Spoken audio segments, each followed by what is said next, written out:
E aí pessoal, tudo bem? Então vamos começar agora um segundo vídeo de um outro experimento, também de mecânica, mas agora com um foco em movimentos oscilatórios. Então a ideia desse vídeo é fazer uma coisa que vocês vejam no colégio, né, que vocês consigam discutir a física e investigar. Então é um experimento muito simples, deixa eu demonstrar ele. Eu tenho uma corda de pipa e tenho aqui um clipe de escritório. Basicamente você vê que tem um movimento oscilatório, um vai e vem, né? Que para pequenos ângulos pode ser aproximado como um movimento harmônico simples.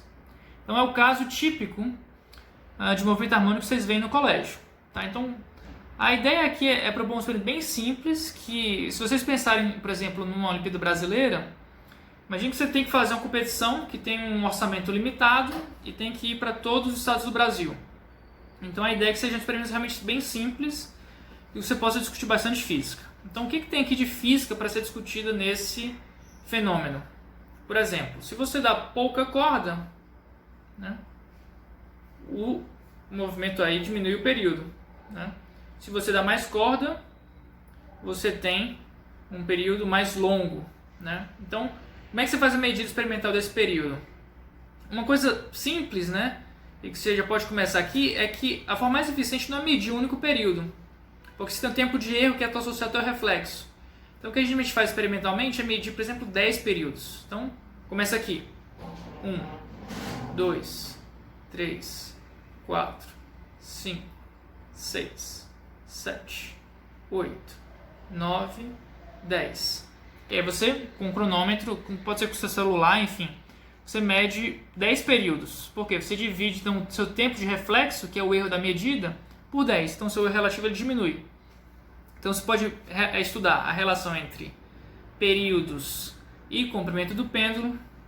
Você pode adicionar aqui, por exemplo, ao invés de uma massa só, você pendura aqui uma segunda massa e você pode ver se depende, né, o período com o dobro de massa. Teoricamente, né, supondo um corpo aí pontiforme, não tem grande variação. Na realidade, existe aqui uma mudança leve no comprimento efetivo do seu pêndulo.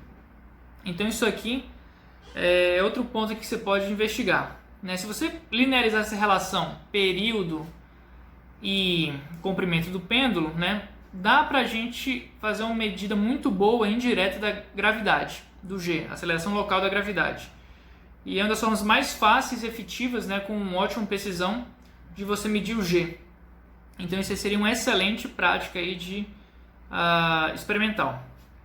Para quem for mais seletiva, dá para a gente fazer uma coisa muito parecida, né? Por exemplo, com o pêndulo físico, também um experimento de mecânica oscilatório, né? Então eu peguei aqui essa régua aqui de 50 centímetros e eu fiz com uma furadeira alguns furos.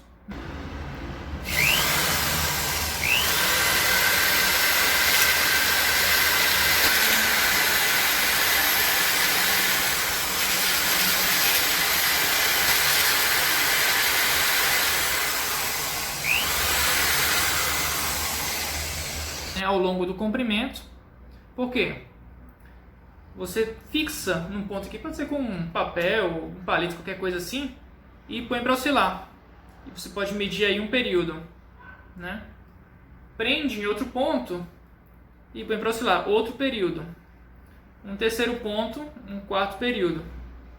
E aí você pode então relacionar o ponto de fixação e o ponto aí variar o ponto de fixação e medir o período, né? E tem uma curva teórica que vocês podem comparar com essa curva aí experimental que vocês construíram, né? E formular a teoria aí de pêndulo físico, né? Então é uma versão do pêndulo simples um pouco mais sofisticada, né? Você vai ter torque, você vai ter momento de inércia, né? A gente vai supor naturalmente que essa régua aqui, apesar dos furos, continua tendo uma distribuição uniforme de massa, isso vai facilitar as contas. E aí então ficam problemas simples que podem ser feitos em casa, sem lá grande coisa, nada muito sofisticado, corda, uma régua, uma furadeira, clipes de escritório, né? E você consegue então testar, né, linearização, construção de gráficos, né, medida de período, medida de tempo, comprimento. Você pode comparar a massa da corda, medir a massa dessa régua com uma balança de cozinha, né? Eu tenho aqui em casa uma que a gente usa para medir exatamente as massas dos temperos e afins, né?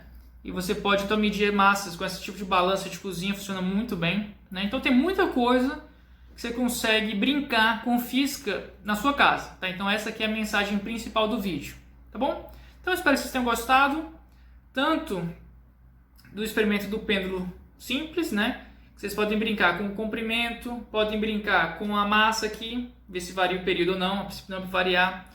Podem aumentar a amplitude e verificar a partir de qual ponto, né? A partir de que ângulo inicial essa aproximação de MHS não é mais tão razoável. E podem sofisticar um pouco mais com o pêndulo físico. Ok? Então são essas ideias que eu tenho para vocês hoje.